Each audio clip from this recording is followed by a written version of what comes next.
pagi Bu dosen dan teman-teman sekalian. Kami dari kelompok 4 akan mempresentasikan hasil pekerjaan kelompok kami. Yang pertama adalah pengertian agribisnis. Agribisnis merupakan suatu kesatuan kegiatan usaha yang meliput atau dari keseluruhan mata rantai produksi, pengolahan hasil, dan pemasaran yang ada hubungannya dengan pertanian dalam arti luas. Sebagai motor penggerak pembangunan pertanian, agribisnis dan agroindustri diharapkan akan dapat memainkan peranan penting dalam kegiatan pembangunan daerah, baik dalam sasaran pemerataan, pembangunan, pertumbuhan ekonomi, maupun stabilitas nasional. Dalam melaksanakan progres produksinya, suatu perusahaan membutuhkan faktor-faktor produksi yang dapat menunjang tercapainya tujuan perusahaan. Faktor-faktor tersebut adalah bahan baku, modal, mesin, dan manusia. Tujuan perusahaan agribisnis. Yang pertama, menggerakkan kegiatan di semua komponen, yang berarti juga mengoptimalkan potensi yang ada di wilayah atau daerah. Yang kedua, memperoleh keuntungan berusaha tani. Yang ketiga, memberikan kesempatan kerja atau lowongan pekerjaan. Yang keempat, memberikan nilai tambah produk pertanian. Yang kelima, meningkatkan pendapatan daerah dan nasional. Yang keenam, mengangkat kembali citra atau daya tarik sektor pertanian. Teori ekonomi dalam agribisnis. Yang pertama, pendekatan mikro-makro. Dalam mikroekonomi, dipelajari kegiatan konsumen dan perusahaan secara individual, serta pasar yang merupakan interaksi antara konsumen dan produsen. Sedangkan makroekonomi memperhatikan unit ekonomi sebagai suatu keseluruhan yang menghadapi permasalahan yang lebih luas seperti pendapatan nasional atau national income, kesempatan kerja atau employment, tabungan atau savings, investasi atau investment, dan inflasi atau inflation. Yang kedua, pendekatan konsumsi produksi. Dalam ilmu ekonomi, terdapat dua aspek yang sangat penting berkaitan dengan pelaku kegiatan ekonomi pokok, yaitu konsumen dan produsen. Keduanya mempunyai hubungan yang tidak terpisahkan dan saling tergantung satu sama lain. Produsen menghasilkan barang dan jasa untuk memenuhi kebutuhan konsumen. Konsumen bergantung pada produsen atau barang dan jasa untuk memuaskan kebutuhan dan keinginannya. Dua aspek penting dalam ilmu ekonomi karena perilaku masing-masing akan menentukan karakteristik pasar melalui permintaan oleh konsumen dan penawaran produsen. 3. Pendekatan positif normatif. Menurut pendekatan ekonomi positif, ahli ekonomi membuat laporan mengenai apa yang ditemukannya tanpa membuat penilaian apakah temuannya tersebut baik atau buruk.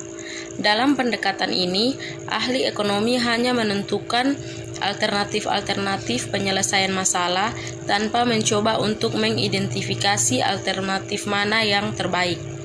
Dengan demikian, pendekatan ekonomi positif menghindari adanya penilaian.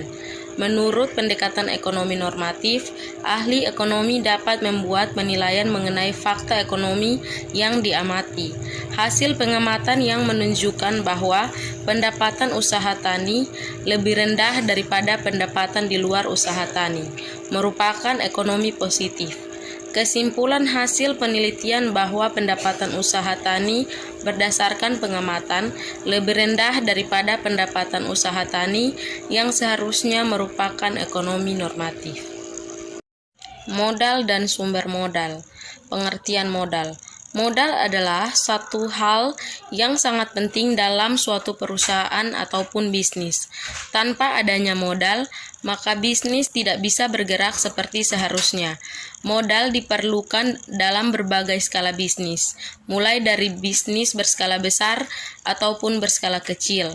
Jadi, pengertian modal adalah suatu aset utama perusahaan dalam menjalankan bisnis yang umumnya berbentuk dana, aset, atau utang.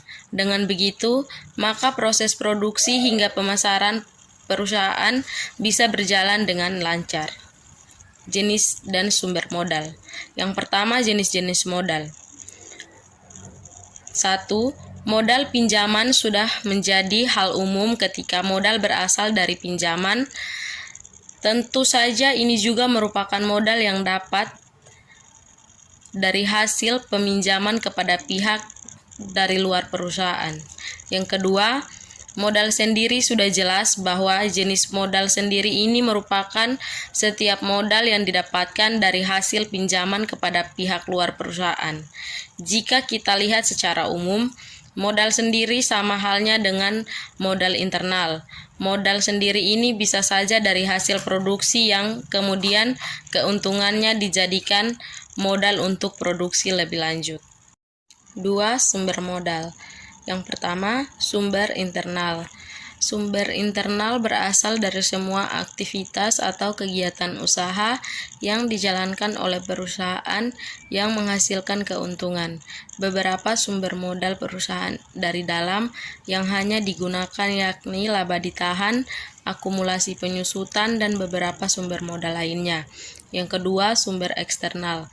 Lain halnya dengan sumber internal yang terlihat terbatas. Sumber modal dari luar atau eksternal ini berasal dari pihak luar perusahaan yang seringkali digunakan oleh perusahaan dalam mendapatkan modal yakni bank, koperasi, kreditur, supplier, dan pasar modal.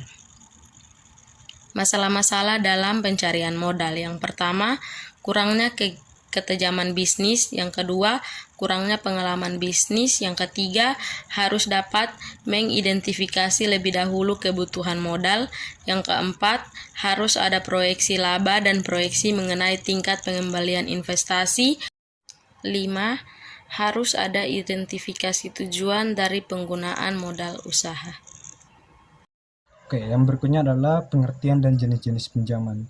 Jadi pengertian pinjaman dalam dunia perbankan, pinjaman seringkali disebut juga dengan kredit secara umum. Arti pinjaman adalah sejumlah dana yang diberikan dengan jaminan atau tanpa jaminan dan berstatus sebagai hutang, di mana orang tersebut wajib mengembalikannya dengan atau tanpa bunga dalam jangka waktu tertentu. Yang berikutnya adalah jenis-jenis pinjaman. Jadi berbicara mengenai jenis pinjaman, ada pinjaman yang mewajibkan debitur untuk memberikan jaminan dan ada pula pinjaman yang tidak membutuhkan jaminan. Oke, baik, yang berikutnya adalah pembahasan kasus ekonomi agribisnis, diskusi tentang hubungan tingkat produksi dan kesejahteraan petani di Indonesia. Menarik pula dibahas Aceh di dalamnya. Pada kenyataannya, Aceh merupakan wilayah Indonesia yang memiliki lahan pertanian yang cukup luas, sehingga jika dikelola dengan baik dapat mendukung kesejahteraan masyarakat.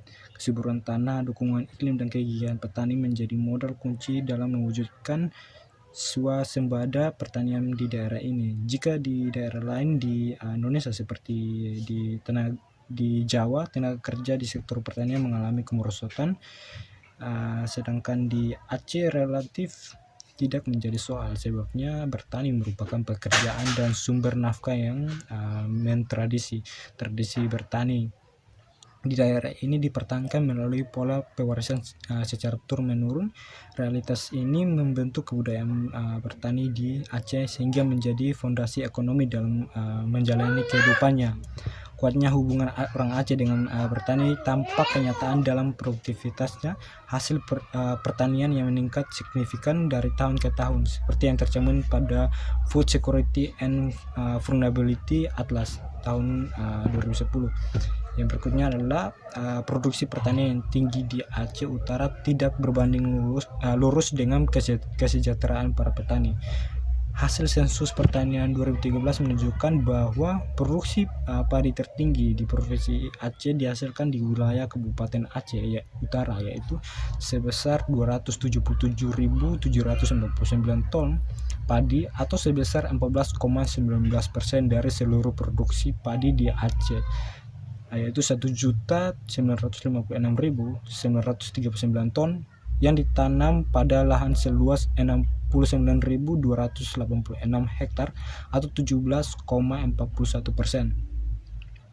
Dari total luas tanam padi di Provinsi Aceh dengan produktivitas padi sebesar 4,80 ton per hektar menurut data BPS Aceh tahun 2017. Akan tetapi berdasarkan indeks ketahanan pangan komposit yang digunakan untuk memetakan 251 kecamatan yang memiliki data lengkap untuk 9 indikator terkait kerawanan pangan kronis, ditemukan bahwa di antara 251 kecamatan tersebut salah satunya diletak di desa Gampoeng yang ada di Kabupaten Aceh Utara tergolong rentan pangan.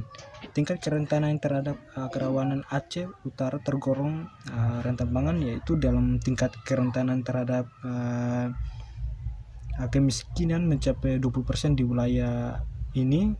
Menyadari realitas tersebut, maka pemerintah Aceh mengembangkan berbagai program yang dapat membantu masyarakat, khususnya komunitas petani yang di pedesaan itu, untuk mengantisipasikan berbagai persoalan yang terkait dengan produksi, ketersediaan dan akses terhadap pangan. Sekian dan terima kasih.